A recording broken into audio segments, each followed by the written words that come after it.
जय हिंद साथियों, स्वागत है आप सभी का आपके अपने परिवार RS स्टडी ट्रिक परिवार में। और जैसा कि आप थंबनेल में देख रहे हो और आपको पता है कि अपनी राम सिंह यादव की पुस्तक कंटिन्यू चल रही है, जिसके 15 पेपर कंप्लीट हो चुके हैं और आज हम 16वें पेपर का अध्ययन करेंगे, जिसमें पूरे 50 क्वेश्चन होंगे और ये सीरीज आपकी पार्ट दर पार्ट कंटिन्यू चल रही है। तो रोजाना समय पर वीडियो पाने के लिए चैनल को सब्सक्राइब कर लीजिए, क्योंकि रोजाना सुबह आपके 10 बजे आपको वीडियो मिल जाता है। इसके अलावा शाम को भी आपके लिए एक नई सीरीज शुरुआत करने वाले हैं, जल्द ही आपको उसके बारे में भी बता दिया जाएगा। और बिल्कुल मिशन 2026, यदि आप ये दोनों किताबों का, एक किताब पूरी होने के बाद में आपकी थ्योरी बुक चलेगी और दोनों किताबों का कोर्स कंप्लीट कर लेते हो, तो 2026 में आपको अग्निवीर में सिलेक्शन पाने से कोई नहीं रोक पाएगा। तो करते हैं शुरुआत से पहले यदि आपने चैनल को सब्सक्राइब नहीं किया है तो सब्सक्राइब जरूर कर लीजिए, नोटिफिकेशन बेल को भी ऑन कर लीजिए, ताकि आने वाले वीडियो की पल पल की अपडेट आप तक पहुंचती रहे। इसके साथ ही अनेक प्रकार के नोट्स और अनेक प्रकार की सूचनाएं तथा इन सभी वीडियो की PDF फाइल और राम सिंह यादव की पुस्तकों की PDF फाइल प्राप्त करने के लिए आज ही हमारे टेलीग्राम को ज्वाइन कर लीजिए, जिसका लिंक डिस्क्रिप्शन में दिया गया है। तो करते हैं शुरुआत। ये आपकी पुस्तक है, आपने सभी ने देख रखी होगी, खरीद रखी होगी। और ये आपका पहला क्वेश्चन है, सामान्य ज्ञान का पहला क्वेश्चन। ये आप सभी जानते हो कि पहले सामान्य ज्ञान होता है, फिर सामान्य विज्ञान, फिर आपकी गणित, फिर रीजनिंग, इस तरह। तो पहला क्वेश्चन है, जय जवान जय किसान का नारा किसने दिया? सरदार वल्लभ भाई पटेल, इंदिरा गांधी, जवाहरलाल नेहरू या लाल बहादुर शास्त्री? तो सरदार वल्लभ भाई पटेल की बात करें तो इसे क्या कहा जाता है? इसे भारत का बिस्मार्क कहा जाता है और लौह पुरुष कहा जाता है। ठीक है, भारत के एकीकरण का श्रेय किसे दिया जाता है? सरदार वल्लभ भाई पटेल को दिया जाता है। और सरदार वल्लभ भाई पटेल से संबंधित आंदोलन कौन सा है? बारदोली आंदोलन। गुजरात का कौन सा? बारदोली आंदोलन है। और वहां की महिलाओं द्वारा ही इन्हें किसकी उपाधि दी गई थी? सरदार की उपाधि दी गई थी। यहाँ पे इंदिरा गांधी की बात करें तो भारत की पहली महिला प्रधानमंत्री है। ठीक है, आयरन लेडी के नाम से जाना जाता है। और सबसे पहले बजट प्रस्तुत करने वाली महिला की बात करें तो वो भी कौन थी? इंदिरा गांधी थी। जवाहरलाल नेहरू भारत के पहले प्रधानमंत्री थे, आप सभी जानते हो जवाहरलाल नेहरू को। जवाहरलाल नेहरू की पुस्तक का नाम क्या है? भारत की खोज या द डिस्कवरी ऑफ इंडिया। ठीक है, इसके अलावा 1954 में होने वाला कौन सा पंचशील समझौते पे हस्ताक्षर करने वाले भारत की ओर से कौन से थे? पंडित जवाहरलाल नेहरू जी थे। ठीक है, यहाँ पे बात आती है लाल बहादुर शास्त्री जी की। इस क्वेश्चन का ऑप्शन नंबर डी राइट होगा। लाल बहादुर शास्त्री जी का नारा था जय जवान जय किसान। भारत के दूसरे प्रधानमंत्री थे। और ताशकंद समझौता कब? 1965 में ताशकंद समझौता हुआ था। कहाँ पे? ताशकंद कहाँ पे है? उज्बेकिस्तान की राजधानी, आप सभी जानते हो। और वहीं पे इनकी क्या हुई थी? मृत्यु हुई थी। इस प्रकार विदेश में मृत्यु होने वाले एकमात्र प्रधानमंत्री कौन थे? लाल बहादुर शास्त्री जी थे। नेक्स्ट क्वेश्चन की ओर बढ़ते हैं। नेक्स्ट क्वेश्चन है, कौन सी नदी अरब सागर में गिरती है? गोदावरी, ब्रह्मपुत्र, कृष्णा या ताप्ती? तो इनमें से कौन सी नदी अरब सागर में गिरती है? गोदावरी, ब्रह्मपुत्र और कृष्णा, तीनों ही नदियां बंगाल की खाड़ी में गिरती है। ताप्ती नदी राइट आंसर हो जाएगा। और ताप्ती नदी के किनारे कौन सा शहर स्थित है? गुजरात का प्रसिद्ध शहर सूरत स्थित है। कौन सा? सूरत ताप्ती नदी के किनारे स्थित है। नेक्स्ट क्वेश्चन की ओर बढ़ते हैं। नेक्स्ट क्वेश्चन है, भारत के मिसाइल मैन के रूप में किसे जाना जाता है? Missile man. ठीक है, किसे जाना जाता है? सपने वो नहीं होते जिन्हें आप नींद में देखते हो, सपने वो होते हैं जो आपको सोने नहीं देंगे। ये उनका नारा था। कौन थे? डॉक्टर APJ अब्दुल कलाम आजाद थे, जो भारत के 11वें राष्ट्रपति भी रह चुके हैं। ऑप्शन नंबर बी राइट हो जाएगा यहाँ पे। नेक्स्ट क्वेश्चन की ओर बढ़ते हैं। नेक्स्ट क्वेश्चन दिया गया, कथकली किस राज्य का प्रसिद्ध नृत्य है? कथकली कर्नाटक, आंध्र प्रदेश, केरल या तमिलनाडु? ठीक है, तो किसका हो जाएगा? कथकली आपके केरल का हो जाएगा। भारतनाट्यम किसका? भारतनाट्यम आपके तमिलनाडु का है। कुचिपुड़ी आंध्र प्रदेश का है। कर्नाटक के एक प्रसिद्ध नृत्य का नाम आपको कमेंट बॉक्स में कमेंट करके बताना होगा। नेक्स्ट क्वेश्चन की ओर बढ़ते हैं। नेक्स्ट क्वेश्चन है, विश्व की सबसे ऊंची चोटी कौन सी है? यह क्वेश्चन बार बार आ रहा है, हर पेपर में आ रहा है। विश्व की सबसे ऊंची चोटी कौन सी है? माउंट एवरेस्ट है, सभी जानते हो। ऑप्शन नंबर बी राइट हो जाएगा यहाँ पे। नेक्स्ट, बास्केटबॉल में कितने खिलाड़ी होते हैं? बास्केटबॉल 8, 11, 15 या 5? तो बास्केटबॉल में कितने खिलाड़ी होते हैं? 5 खिलाड़ी होते हैं। ऑप्शन नंबर डी राइट हो जाएगा यहाँ पे। मिजोरम की राजधानी कहाँ? राजधानियों से संबंधित क्वेश्चन पूछा जाता है, तो मिजोरम की कहाँ हो जाएगी? आइजोल हो जाएगी। ऑप्शन नंबर ए राइट हो जाएगा। दिसपुर किसकी? असम की राजधानी है। गंगटोक सिक्किम की राजधानी, झील मिलाते सितारों का शहर कहते हैं गंगटोक को। रायपुर किसकी राजधानी है? आपको कमेंट बॉक्स में कमेंट करके बताना होगा। नेक्स्ट क्वेश्चन, अफगानिस्तान की राजधानी क्या है? अफगानिस्तान की राजधानी क्या होगी? हेरात, कांधार, काबुल या गजनी? तो अफगानिस्तान की राजधानी क्या है? काबुल है। ऑप्शन नंबर सी राइट हो जाएगा यहाँ पे। नेक्स्ट क्वेश्चन, कौन सी मिट्टी कपास की खेती के लिए उपयुक्त होती है? लाल मिट्टी, जलोढ़ मिट्टी, काली मिट्टी या लेटेराइट मिट्टी? तो कपास की खेती के लिए सबसे उपयुक्त मिट्टी की बात करें तो वो जलोढ़ मिट्टी होती है, सबसे उपजाऊ मिट्टी होती है, परंतु कपास की खेती की बात करें तो वो काली मिट्टी होगी। ऑप्शन नंबर सी राइट हो जाएगा यहाँ पे। नेक्स्ट, भारत का राष्ट्रीय वृक्ष कौन सा है? बरगद, पीपल, नीम या आम? तो कौन सा हो जाएगा? राष्ट्रीय वृक्ष बोधि वृक्ष या बरगद का पेड़। ऑप्शन नंबर ए राइट हो जाएगा यहाँ पे। नेक्स्ट, पुलित्जर पुरस्कार किस क्षेत्र में दिया जाता है? पर्यावरण संरक्षण, नागरिक विमानन, ओलंपिक खेलों में या पत्रकारिता में? तो पुलित्जर पुरस्कार आपके पत्रकारिता में दिया जाता है। ऑप्शन नंबर डी राइट हो जाएगा। नेक्स्ट क्वेश्चन, दुनिया की तीसरी सबसे अधिक जनसंख्या वाला देश कौन सा? तीसरी सबसे बड़ी आबादी कौन सी है?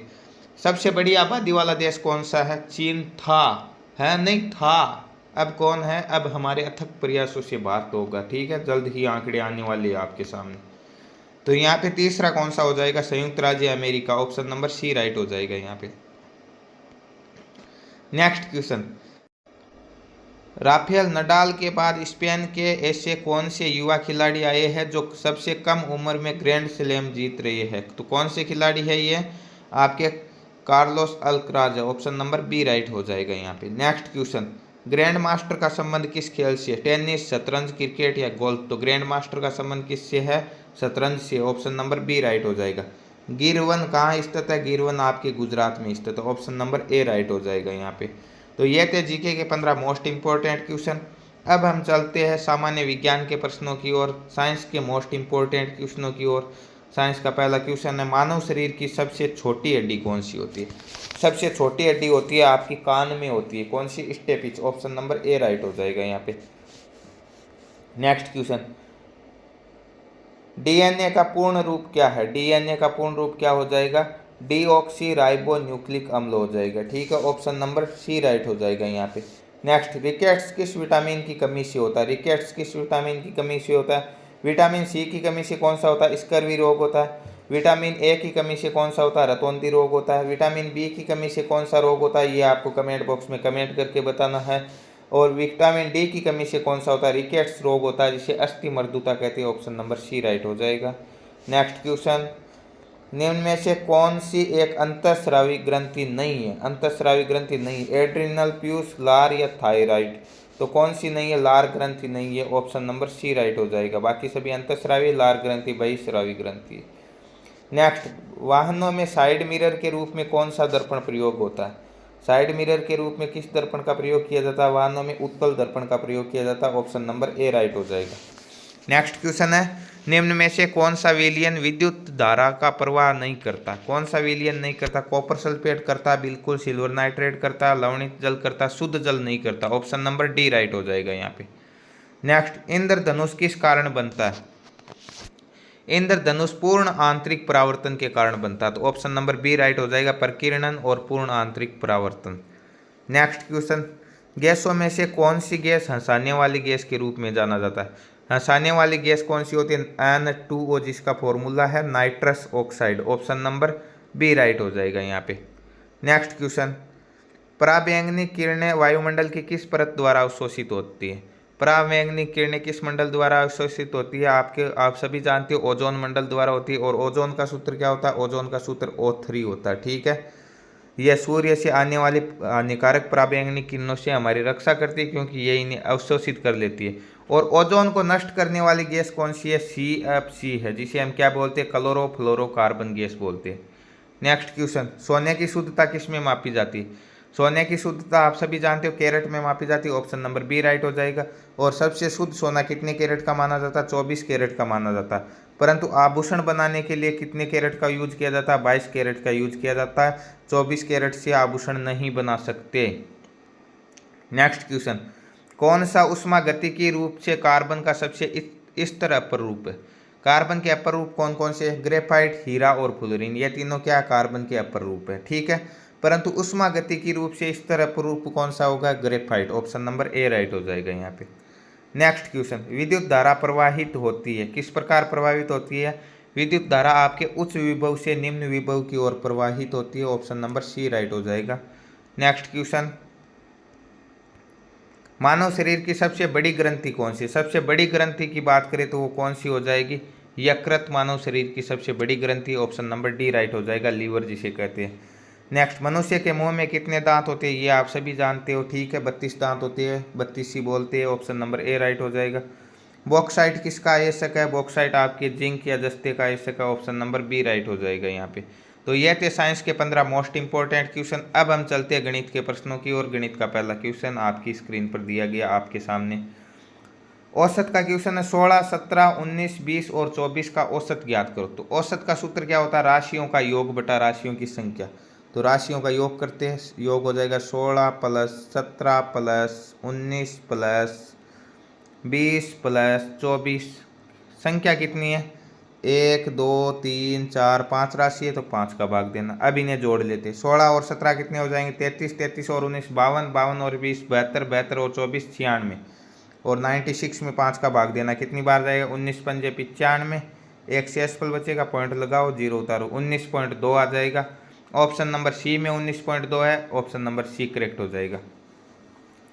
0 से 10 तक का योग बताओ। 0 से 10 तक का योग।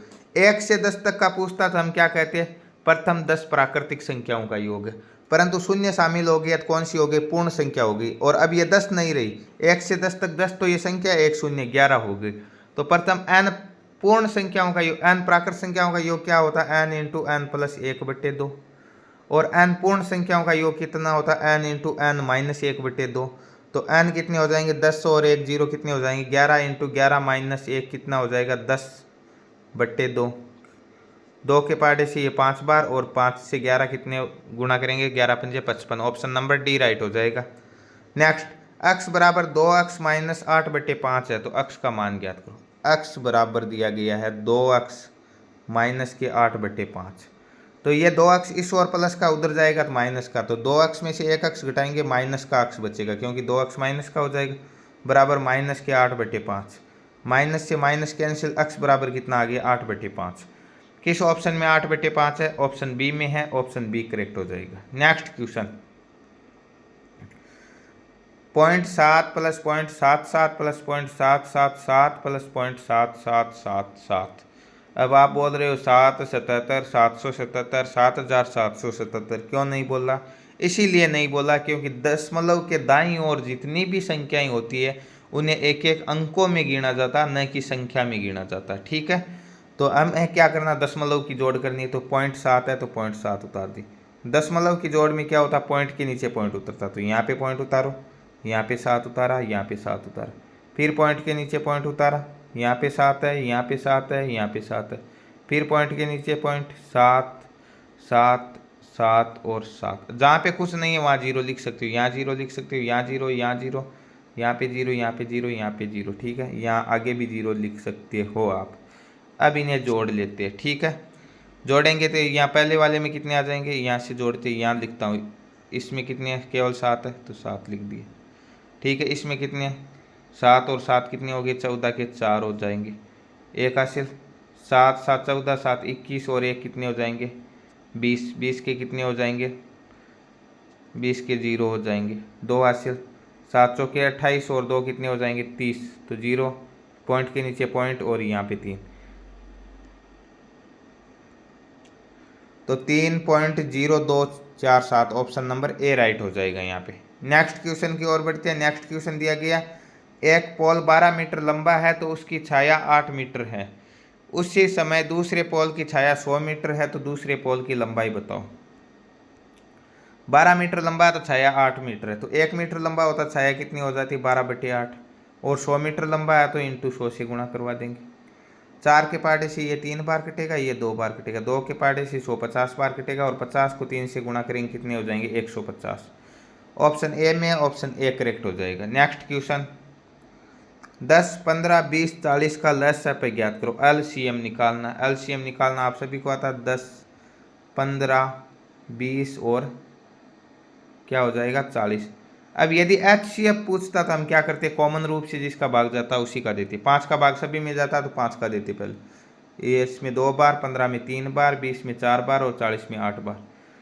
अब HCF पूछता तो इतना ही आता, क्योंकि अब किसी का कॉमन रूप से भाग नहीं जाता तो HCF 5 आ जाता। परंतु हमें क्या ज्ञात करना? LCM, तो और भाग देना होगा।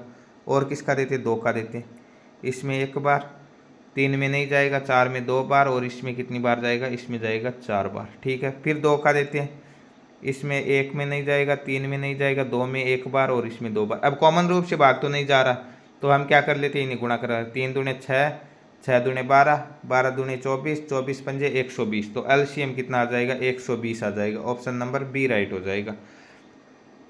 नेक्स्ट क्वेश्चन, दो संख्याओं का गुणनफल 3050 है, एक संख्या 25 है, तो दूसरी बताओ।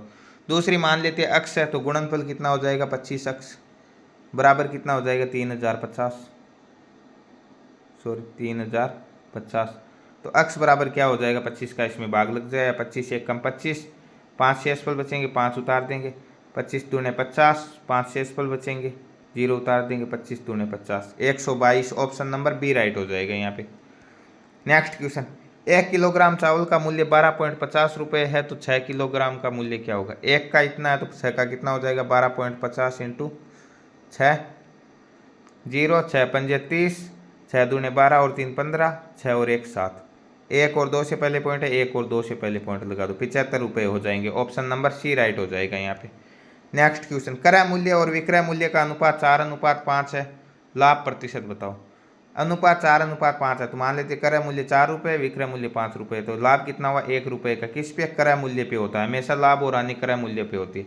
इंटू प्रतिशत निकालना 100, 25 चौके 100, तो 25% लाभ हुआ। ऑप्शन नंबर सी राइट हो जाएगा यहाँ पे। नेक्स्ट क्वेश्चन, 6x³ बटा 2x बराबर बताना। 6x³ है बटे 2x है, ठीक है। तो 2 का भाग 6 में कितनी बार जाएगा, 3 बार। और x³ में x का भाग देंगे तो इसमें घातें क्या हो जाती है, आपस में माइनस हो जाती है जब आधार समान होता है। तो कितनी हो जाएगी, x²। तीन घात में से एक घात घटेगी, कितनी हो जाएगी, 2 बचेगी, 3x²। जिस भी ऑप्शन में, ऑप्शन राइट हो जाएगा। ऑप्शन डी में है 3x², ऑप्शन डी करेक्ट हो जाएगा। नेक्स्ट क्वेश्चन, ए अकेला किसी काम को 12 दिन में, ए और बी दोनों मिलकर उसी काम को 6 दिन में करते हैं, तो बताओ बी अकेला। जब 2 ही व्यक्ति काम करते हैं तो ऊपर दोनों संख्याओं को गुणा करवाना पहले, 12 इंटू 6। अब यदि दोनों को मिला के पूछता तो हम दोनों को जोड़ देते, और अकेले का पूछा तो दोनों आंकड़ों का अंतर निकाल दो। ठीक है, 12 और 6 का अंतर कितना हो जाएगा, 6, 6 से 6 कैंसिल, 12 दिन में करेगा। ऑप्शन नंबर सी राइट हो जाएगा। नेक्स्ट क्वेश्चन, 1.25 इंटू 0.85 का मान बताओ। 1.25 इंटू 0.85, वही गुणा कर लो जिस तरह रोजाना आप करते हो। 5 से 5 25, 5 दूने 10 और 2 12, 5 और 1 6, इंटू 8 पंजे 40, 8 दूने 16 और 4 20, 8 और 2 10। ठीक है, अब क्या करना है, इन्हें जोड़ देते हैं। 5 2 6 0 1, 1 2 3 4 से पहले पॉइंट है, तो 1 2 3 4 से पहले point, 1.0625। Option number B right हो जाएगा यहाँ पे। नेक्स्ट क्वेश्चन की ओर बढ़ते हैं। नेक्स्ट क्वेश्चन दिया गया, एक बहुभुज के 27 विकर्ण है, इनमें भुजाओं की संख्या ज्ञात कीजिए। तो बहुभुज के विकर्णों का सूत्र क्या होता है, n इंटू n माइनस 3/2। ठीक है, ये विकर्ण का सूत्र होता है। बराबर विकर्ण दिए गए 27, तो हमें क्या ज्ञात करनी, n अर्थात भुजा ज्ञात करनी। तो n इंटू इन्हें गुणा करवाएंगे तो कितना हो जाएगा, n को n से n² माइनस 3n बराबर कितने हो जाएंगे, ये 2 उधर गुणा में चला जाएगा, 27 दूने 54। तो ये क्या बन जाएगा, एक द्विघाती समीकरण बन जाएगा। द्विघाती समीकरण बन जाएगा, क्या बन जाएगा, n² माइनस 3n माइनस के 54। ठीक है, अब 3 के टुकड़े करने हैं तो क्या हो जाएंगे, 6 और 9 हो जाएंगे। 9 में से 6 घटाएंगे, कितने बचते हैं, 3 बचते हैं, और 9 को 6 से गुणा करते हैं, कितने आते हैं, 54 आते हैं। तो यहाँ पे क्या हो जाएगा, n² माइनस के 9n प्लस के 6n माइनस के 54। ठीक है, तो ये 6 उधर जाएगा तो किसका हो जाएगा, माइनस का 6, और 9 इधर जाएगा तो किसका हो जाएगा, प्लस का 9। तो माइनस की संख्या हमेशा उत्तर आती नहीं है, भुजा हमेशा प्लस में होती है, तो इसकी भुजा कितनी हो जाएगी, 9 हो जाएगी। जिस भी ऑप्शन में 9 है, ऑप्शन ए करेक्ट हो जाएगा। नेक्स्ट क्वेश्चन, एक पिता अपने पुत्र से 4 गुना बड़ा है, 5 वर्ष पहले वह अपने पुत्र से 9 गुना बड़ा था, पिता की वर्तमान आयु ज्ञात कीजिए। ठीक है, पिता और पुत्र की आयु, तो आयु से संबंधित 3 स्थितियां होगी आपकी। एक तो वर्तमान स्थिति होगी, एक पहले की स्थिति होगी, एक बाद की स्थिति होगी। जैसे जैसे दिया गया वैसे वैसे लिखना। तो एक पिता अपने पुत्र से 4 गुना बड़ा, तो वर्तमान की बात कर रहा, तो वर्तमान का अनुपात क्या हो जाएगा 1:4। 5 वर्ष पहले, पहले का पूछा तो वर्तमान से ऊपर लिखना, बाद का पूछता तो वर्तमान से नीचे लिखना। 5 वर्ष पहले तो ऊपर लिखना 1:9। ठीक है, अब इनका क्या करवा देना, वज्र गुणा करवा दे। 4 एकम 4, 9 एकम 9। ठीक है, अब हमें क्या करना होगा, अब हमें करना होगा इस नए अनुपात का अंतर कितना होगा, 4 और 1 का अंतर 3, वज्र गुणा का अंतर 9 और 4 का अंतर 5, इंटू समय अंतराल कितना दिया गया 5 वर्ष, इंटू 5। 5 से 5 कैंसिल, 1 का मान कितना आ जाएगा 3। ये किसके अकॉर्डिंग आएगा, जो सबसे पहले दिया गया उसके अकॉर्डिंग। 1 का मान 3 आया तो 9 का मान कितना हो जाएगा, 9 3 27। तो ये कब की बात है, ये 5 वर्ष पहले की बात है। तो 5 वर्ष पहले पुत्र की आयु कितनी थी 3 वर्ष और पिता की कितनी थी 27। तो आज कितनी होगी 27 और 5 कितनी हो जाएगी 32 वर्ष हो जाएगी। ठीक है, जिस भी ऑप्शन में 32 वर्ष है ऑप्शन बी राइट हो जाएगा। नेक्स्ट क्वेश्चन, शानदार क्वेश्चन। 2 रेलगाड़ियां एक ही दिशा में क्रमशः 45 किलोमीटर प्रति घंटा तथा 60 किलोमीटर प्रति घंटा की चाल से जा रही है।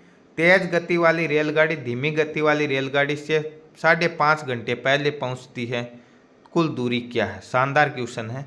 देखिए हमारे पास क्या होता है, चाल बराबर दूरी बटा समय, चाल दूरी समय 3 आंकड़े होते हैं, जिनमें से 2 हमारे पास होते हैं तो हम तीसरा निकाल लेते हैं। परंतु यहाँ पे केवल एक ही आंकड़ा दिया गया, केवल चाल दी। 2 रेलगाड़ी ए और बी, ठीक है, यहाँ से चलना प्रारंभ करती है और यहाँ पहुँचती है। तो ये यहाँ से यहाँ पहुँचती है और ये भी यहाँ से यहाँ पहुँचती है। तो समय क्या लगता है, मान लेते हैं इसको समय कितना लगता है, अक्स लगता है। तो इसको क्या लगता है, धीमी वाली को 5.5 घंटे ज़्यादा लगता है, तो अक्स प्लस 5.5 या 5.5 लिख देते। ठीक है, अब ये क्या होगी, यह आ गया हमारे पास दोनों का समय, इसका समय ये, इसका समय ये, दूरी दोनों की बराबर है। तो दूरी का सूत्र क्या हो जाएगा, दूरी का सूत्र हो जाएगा चाल इंटू समय। तो इसके चाल कितनी है 60 और इसकी चाल कितनी है 45। अब ये दोनों मान बराबर हो जाएंगे। तो 60 अक्स बराबर क्या हो जाएंगे, हम लिख सकते हैं 60 अक्स बराबर लिख सकते हैं, इन्हें गुणा करवा दो 45 अक्स प्लस के 45 इंटू 5.5।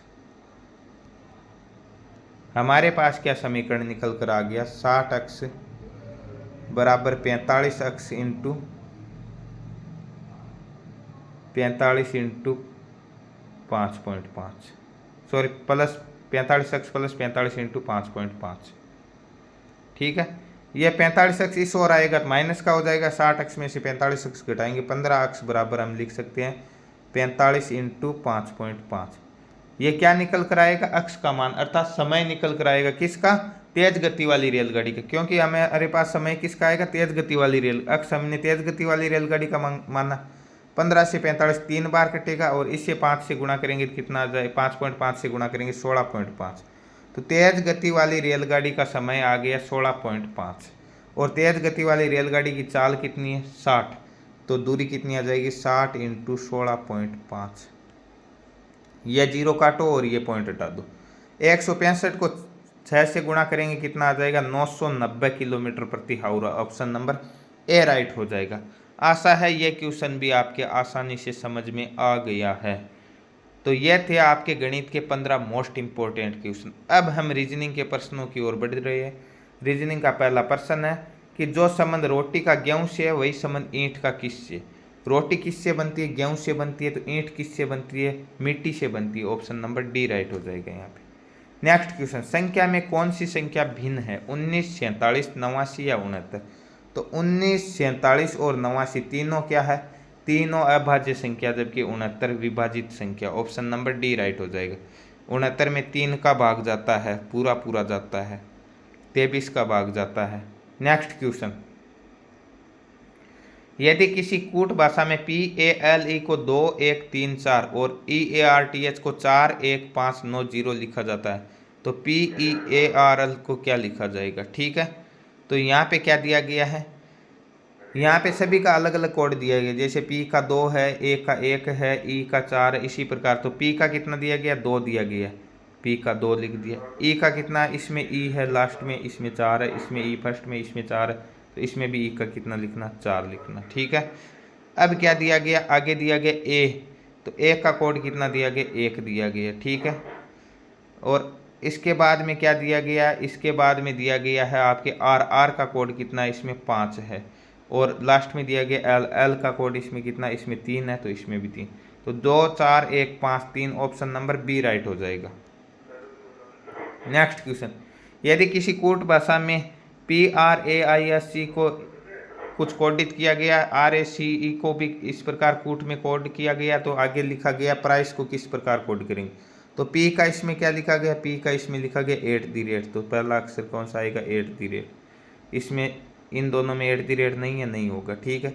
उसके बाद में R दिया गया, तो R का इसमें क्या दिया गया, हैशटैग दिया गया, तो इसमें भी क्या दे देंगे, हैशटैग दे देंगे। उसके बाद में I दिया गया, तो I का इसमें क्या दिया, 1 का परसेंटेज है, I का दिया गया 2, तो 2 लिख देंगे, ठीक है। उसके बाद में C लिखा गया, C इसमें नहीं है, इसमें C है, इसमें क्या दिया है, क्वेश्चन मार्क, तो क्वेश्चन मार्क लिख देंगे। उसके बाद में E दिया गया, तो E का इसमें क्या दिया गया, 9 दिया गया, तो इसमें भी 9, तो ऑप्शन नंबर A करेक्ट हो जाएगा इस प्रकार। नेक्स्ट क्वेश्चन, श्रृंखला का अगला पद खोजिए। अगला पद कौन सा, 7 11 13 17 रिक्त स्थान 23, तो 7 11 13 17 एक खाली स्थान है, आगे 23 है, तो 7 और 4 11 होते, 11 और 2 13 होते, पहले 4 फिर 2 फिर 13 और 4 17 फिर 4 तो फिर 2 करते हैं, 17 और 2 19 और फिर 4 करते देखते हैं, 19 और 4 23, बिल्कुल 19 right answer, option number C हो जाएगा। तो इस प्रकार ये क्वेश्चन आपके कंप्लीट होते हैं, ये आपकी उत्तरमाला है। आशा है सभी क्वेश्चन आपके आसानी से समझ में आ गए हैं।